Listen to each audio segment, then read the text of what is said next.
Ça faisait longtemps qu'on n'avait pas vu un standard aussi agressif sur le marché des transferts et le moins que l'on puisse dire, c'est que ça nous avait vraiment manqué. Et oui, le duo Pierre-François, Marc Wilmot fait des étincelles. Le mercato du standard est bouclé le 10 juillet. C'est magnifique. Alors oui, on va en discuter. Faut-il encore des recrues? Va-t-il encore avoir des départs?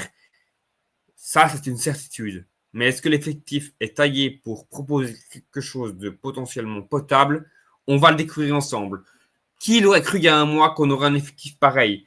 Il y a 3 semaines, je vous ai proposé une vidéo justement où on était sur un projet. Voilà, donc avec un Mircea Rednec qui arrive. Il y a un effectif à construire. Mais voilà, il était de retour et ça proposait quelque chose. Seulement voilà, il a été épaulé par un duo magnifique. Un duo composé d'un certain Marc Wilmot et de Pierre-François au top. Au top, j'ai envie de dire, parce que vraiment, ça bosse et ça bosse dur. Ça me fait vraiment plaisir. Et on ne peut que être content aujourd'hui avec l'effectif qu'on a, où on peut voir déjà 6 jeunes incrustés dans ce noyau avec Da Silva, Boua, Nam, Mitongo et Lunga Lunga, la petite surprise. On a encore des interrogations du style Epolo, Ngoy, Autokit et Soutalo aujourd'hui, où on ne sait pas encore leur avenir, mais sinon le reste, c'est bouclé. Comme je l'ai dit, en rouge, on aura les titulaires et en blanc, les remplacements pour chaque poste. Évidemment, ça peut être hyper intéressant. En vert, on en reviendra un peu plus tard, évidemment. Je vous laisse la surprise au fur et à mesure de cette vidéo, mais on part directement dans le vif du sujet. Aujourd'hui, on peut que louer cette performance parce qu'avoir un effectif comme ça aussi tôt, à 20 jours, je dirais, de la reprise, c'est top. C'est top d'avoir un effectif aussi bien construit aujourd'hui. On a été chercher là où il nous fallait des joueurs confirmés. Alors, pas beaucoup de jeunesse, ça on peut l'accorder parce que c'est surtout de l'expérience qu'il veut apporter, avec seulement deux jeunes joueurs qui sont Messatou et Abid. Le reste, il veut apporter évidemment cette expérience. Fini les prêts, on l'a dit au Standard de Liège, fini les prêts et le court terme. On veut se baser sur du moyen, long terme avec le Standard et la politique est plus que honorable. Au niveau de la préparation, le Standard poursuit sa préparation. Donc, on voit les joueurs qui sont pour l'instant incrustés dans le collectif du Standard où on a pour l'instant 3 matchs, 3 victoires. Alors oui, je peux l'accepter. Ça, les adversaires ne sont pas d'un grand niveau aujourd'hui, mais la victoire fait toujours plaisir et on sent de la sérénité pendant cette préparation, ce qu'on n'avait plus vu depuis plusieurs semaines. Mais bref, voilà. Là, on aura déjà une base solide. Maintenant, ce qu'il faut savoir, c'est qu'il va y avoir certaines interrogations encore. J'en ai parlé juste avant. En orange, on a les départs comme Camara, Djenepo et Kiai qui sont sur la liste des transferts. Galdi vient de partir. Et on a encore 4 interrogations. On va en discuter ensemble. Mais voilà, on part directement dans le vif du sujet.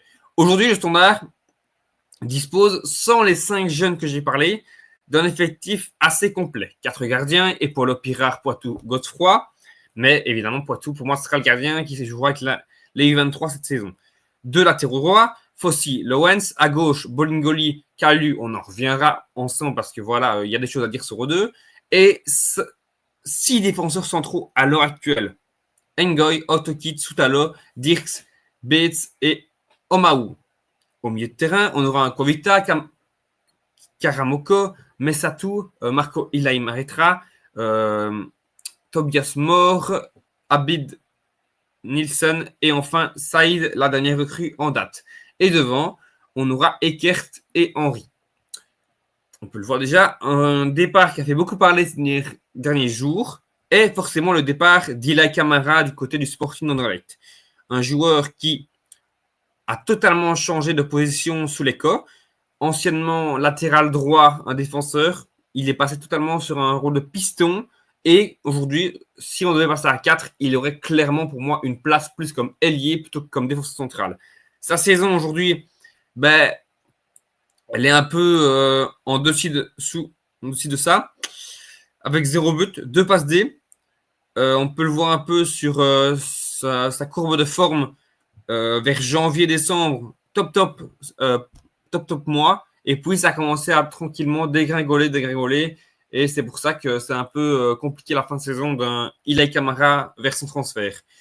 Ilay Kamara, c'est quelqu'un qui, dans les dribbles réussis, est quand même à 1,57 dribbles réussis par match. Quelqu'un qui amène assez de densité dans la largeur. En un contre un, c'est très très fort. Il a quand même commis beaucoup de penalty obtenu 0,15 par match, ce qui est en Belgique le meilleur. On peut le voir, c'est vraiment dans le vert le plus à droite. Donc ça, c'est vraiment un point sur lequel ça faisait quand même gagner des points. Zekiri, c'était un super tireur de penalty, donc il peut le remercier évidemment. On en revient. Donc franchement, voilà, ça va être une perte, évidemment.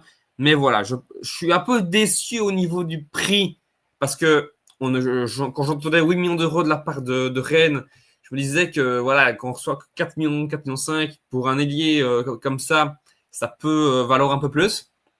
Mais je comprends l'avis de Marc Wilmot aussi, de se dire que il faut renforcer l'effectif maintenant, être prêt pour le début de championnat et ne pas laisser filer des points qui seront cruciaux pour la suite de la saison. Et donc voilà, je pense que c'était bien de pouvoir aussi réutiliser cet argent directement. Voilà. Mon avis personnel sur Ilay Kamara, je suis un peu déçu. J'aurais voulu le voir une saison de plus, mais bon, on savait qu'il n'allait pas rester à Sclessin, mais voilà, c'est le football, c'est comme ça. Donc on verra un peu comment ça va se dérouler la suite des événements pour lui. Mais voilà, un peu déçu. Voilà. Le transfert phare qu'on a eu, c'est bien évidemment Casper Nilsson, qui a été un peu une saga cet été. Et donc voilà, on a réussi à l'avoir au bout de quelques semaines. Il n'a pas sorti la meilleure saison de sa carrière, évidemment. On peut le voir avec les maps seulement vers octobre. Il a fait un bon mois, sinon c'était très compliqué. Mais on le sait, Nilsson ne joue pas à Bruges et a besoin d'enchaîner les matchs. Quand on voit qu'il n'a débuté que 5 matchs pour 19 fois sur le terrain, mais c'est pas beaucoup de minutes jouées non plus. Donc c'est compliqué. La hitmap que j'ai mis, c'est évidemment celle de 2020-2021 parce que c'est celle qui va nous intéresser en fait. C'est un Nilsson titulaire avec l'Union, conquérant, et c'est ce Nilsson qu'on aimerait retrouver en patron dans le milieu liégeois. Ce qui va être important, donc, c'est de voir vraiment si Nilsson serait capable. Après, on retournera un peu. Si on retourne un peu du côté de l'équipe, Nilsson, il va être un peu le patron. De ce qu'on a vu un peu, Messatou annonce d'être le titulaire à côté de lui pour, pourquoi pas, former un 4-4-2 avec Henry et Eckert devant, avec Boua qui pourrait être la doublure évidemment d'un certain Eckert. Mais on semble se nez là-dedans. Après, on a évidemment énormément de milieux de terrain qui sont là derrière, avec Ilay Meritra, Saabo, Karamoko. Mais moi, je me posais une question. Mais Satou, je me pose encore, parce que j'ai pas vu assez ses performances la saison dernière, je me pose un peu la question de est-ce qu'il est vraiment un joueur sur lequel on pourrait compter dans les années à venir, tout de suite, vraiment, à court terme, si Nilsson est un peu moins bien ou n'est pas là, parce qu'on va beaucoup se baser sur Nilsson, du coup, quand on voit la milieu de terrain qu'on a actuellement. Moi, j'ai pensé à un profil au milieu de terrain, c'est le petit Santonheimer. Patrick Santonheimer, c'est un milieu de terrain du côté de la 3e division allemande. Donc voilà, il coûte que 500 000 euros, 42 matchs cette saison, 3655 minutes, donc des minutes qu'il en a joué, faut pas casser. Mais ce qui m'impressionne vraiment, c'est sa hitmap. Il court de partout, c'est un profil un peu similaire à Nilsson. Niveau un peu régularité, il y est, il n'y a pas de problème. À 26 ans, il est au top de sa forme. Mais ce qui m'a vraiment impressionné chez lui, c'est très clairement les récupérations. 6,26 récupérations par match, 1,63 interceptions par match. Ça colle vraiment avec l'ADN liégeoise. Et ça, je trouve ça trop important. Tacle réussi, 1,49. Quand on compare à Nilsson, aujourd'hui, le petit Nilsson, donc c'est plus ou moins 0,86 tacles réussis par match, soit 71% réussi. C'est pas mal. Nilsson a un jeu aérien qui peut être bon, mais je pense que ça peut être hyper complémentaire parce que Nilsson, on peut voir, pêche un peu plus dans. Alors, il est très bon au niveau récupération, mais je pense que Nilsson est plus voué à à montrer ses qualités offensives. Avec un Stottenheimer à côté de lui, ça peut être incroyable. Je trouve vraiment que c'est le profil type qui pourrait amener quelque chose aux Liégeois pour 500 000 euros, un truc comme ça. Ça pourrait vraiment être un 6 parfait avec de l'expérience et quelqu'un pour soutenir le petit Nielsen à côté de lui. Donc, c'est pour ça que moi, je trouvais que vraiment, on en reparlera après des ventes, mais je trouve que ça peut être hyper intéressant. On va continuer parce que moi, je pense vraiment qu'on a quelque chose aussi. J'ai un autre milieu de terrain à vous proposer. C'est peut-être le petit Simone Bastoni. Aujourd'hui, Simone Bastoni, milieu de terrain de Cesena, en deuxième division du côté de l'Italie. Donc, ouais, on va chercher loin, on sait, mais il y a des petites trouvailles à trouver. Lui, il peut évoluer comment vraiment. C'est un milieu vraiment qui évolue plus à la gauche, milieu central, mais qui peut évoluer aussi arrière gauche. Ça, c'est hyper intéressant. C'est le profil que je vous propose. Saison assez correcte, franchement. Des hauts, des bas, mais franchement, saison assez très correcte. Et donc, voilà, aujourd'hui, on a quelqu'un qui dans les stats d'interception, de récupération, ça ressort. Il a aussi une patte à marquer des buts. Ça peut être hyper intéressant. Quelqu'un qui sait amener une dernière passe.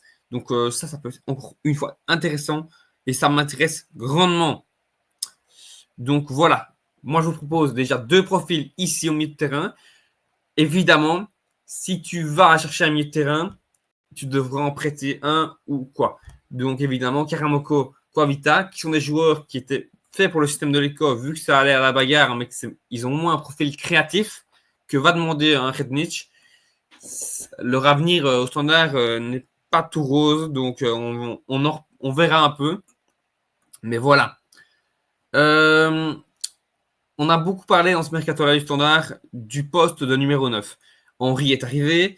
Après, est-ce qu'Henry est vraiment l'homme qu'il faut au standard quand on voit un peu cette dernière saison? C'était un peu compliqué. On a beaucoup parlé au standard du profil de Timothée Kada. Alors moi, j'étais un peu sceptique au début, mais quand j'étais me renseigner sur son profil, c'est typiquement un 9 qu'il faudrait au standard. Quand je vois un peu cette saison, 31 matchs, 17 buts, vraiment, c'est un renard des surfaces. C'est vraiment quelqu'un qui peut être clinique. Il n'en faut pas beaucoup. 0,6 buts par match au niveau des data. Il sait faire les passes aussi. On voit que, autre part, c'est pas ouf non plus. C'est pas non plus le plus grand attaquant complet qu'on peut voir, mais c'est quelqu'un qui va être là pour se marquer des buts. Et ça, je pense qu'au standard, tu as vraiment besoin de ça. Et c'est quelqu'un qui a prouvé qu'il sait mettre des buts. Le TIC, évidemment, c'est son prix. 2,5 millions d'euros sur Transfermarkt et une valeur équivalente à plus ou moins, ouais, à mon avis, 4 millions d'euros, le standard ne peut pas s'aligner là-dessus. Donc c'est pour ça que moi j'ai été peut-être me renseigner sur autre chose. Moi j'avais été voir un petit peu le petit Milos Pantovic, attaquant du FKTS.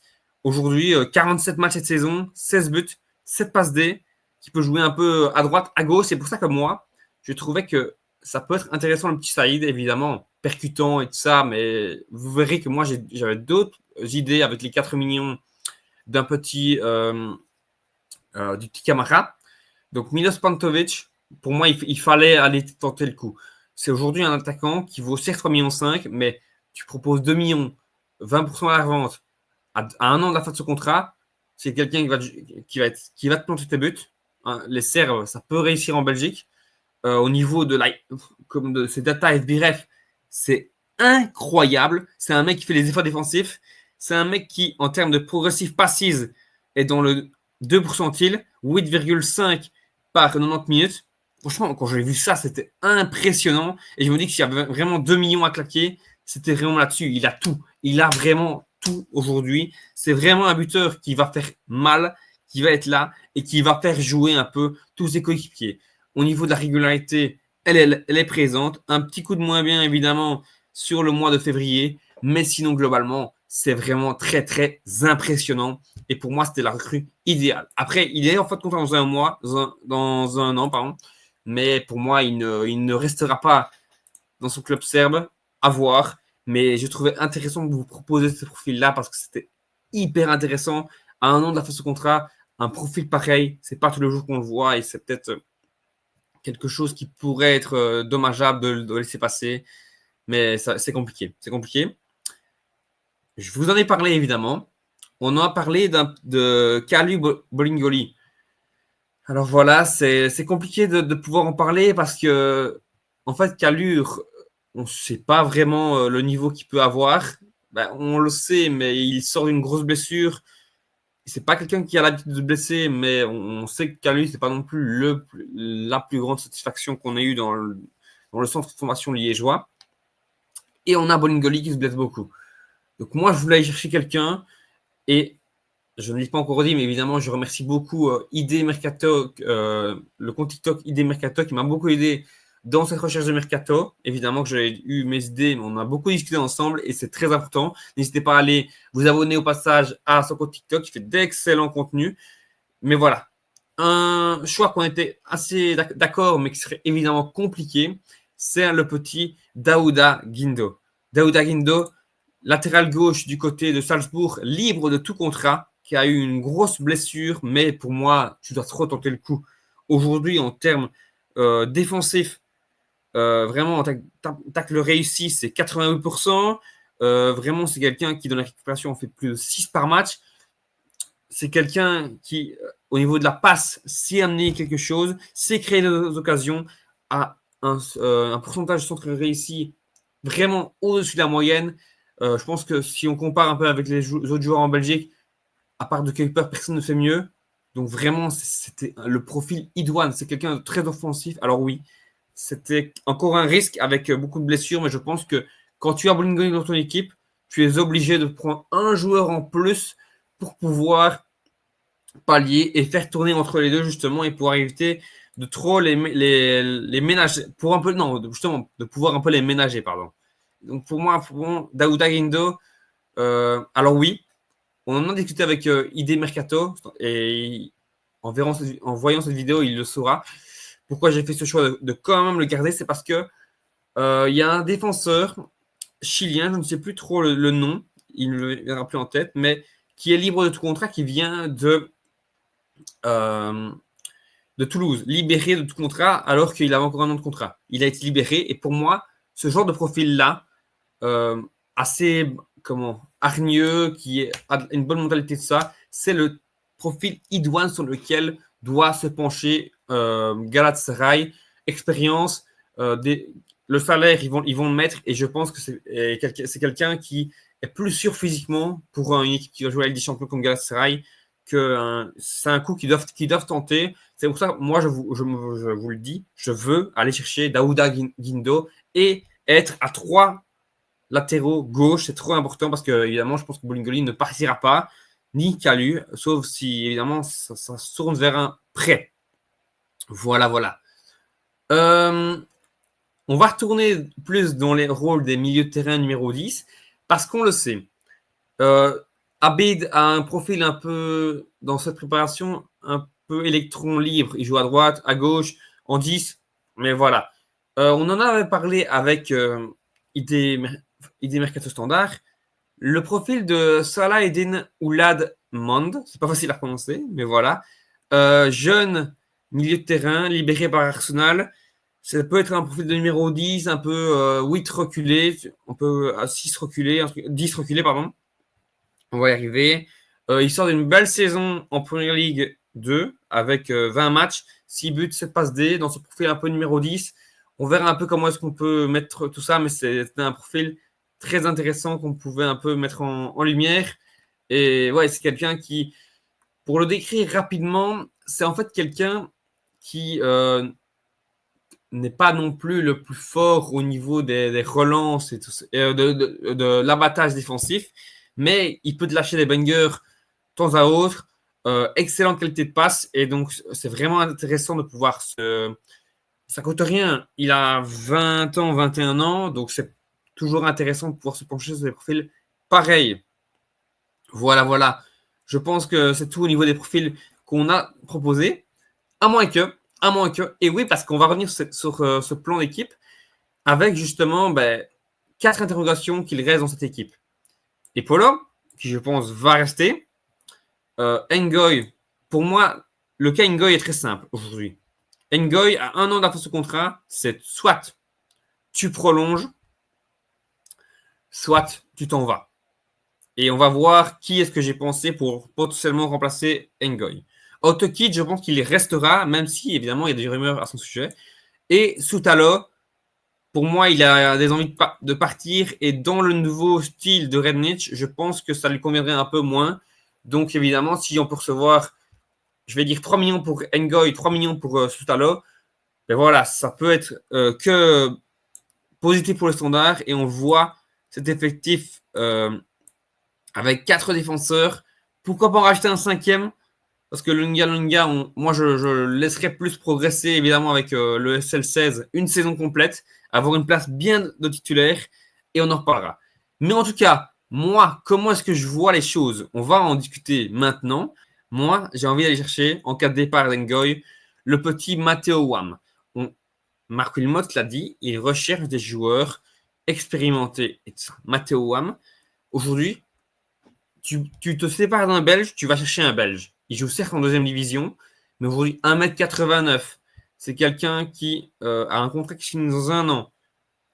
Alors, gaucher, parce qu'on n'a pas beaucoup de gauchers, à part Omaou, on n'a pas beaucoup de gauchers. Tu vas chercher un nouveau gaucher formé du côté de l'Antwerp et de Westerlo. Ça ne coûtera pas très cher. Et franchement, moi, ça peut être qu'un plus pour le Standard. On peut vraiment négocier sur quelque chose de très, très intéressant. Alors, je vois que je parle beaucoup. On va un peu canaliser tout ça et accélérer un petit peu, évidemment. Mais si on se penche un peu plus sur le profil de Matteo Wam. Matteo Wam, donc 32 matchs de cette saison, 7,19 de note moyenne selon les data FotMob. Il sort d'une saison assez convaincante. Et voilà, ce qui m'intéresse vraiment, c'est un défenseur qui sait amener une certaine relance. C'est très intéressant. Au niveau récupération, c'est 5,33 par match. C'est très impressionnant. Possession remportée, donc c'est un défenseur qui a l'habitude de jouer assez haut dans son championnat et qui sait récupérer le ballon haut. Ça peut être intéressant pour Rednich. Alors, c'est pas un défenseur qui gagne beaucoup de duels, 60%. Il est dans le top 30%. Ça va, mais c'est pas non plus le plus ouf. Mais je me dis qu'avec Omaru à côté de lui, ça peut être justement, ça peut compenser. Donc pourquoi pas. Et voilà, je pense que ça peut être hyper intéressant. Et c'est pour ça qu'en fait, moi, je disais que au lieu de peut-être se pencher sur un Saïdi, tu vas chercher un petit. Mais après, Wam, c'est différent, mais tu vas chercher un petit Wam. Et c'est bizarre à dire comme ça. Et tu vas chercher quelqu'un d'autre qui est justement l'ailier qu'on a parlé au Standard de Liège. On a entendu ce nom. C'est le petit Henri Ado. Henri Ado, tu le prends pour aussi 500 000 euros. Un ailier percutant. Marque moins de buts évidemment qu'un petit Saïd. Mais pour moi, tu vas chercher un petit attaquant percutant, ailier qui va amener de la différence. Avec Abid, ça peut être 2 gars sur les côtés qui peuvent faire très, très, très mal. Et ça peut être vraiment très, très intéressant.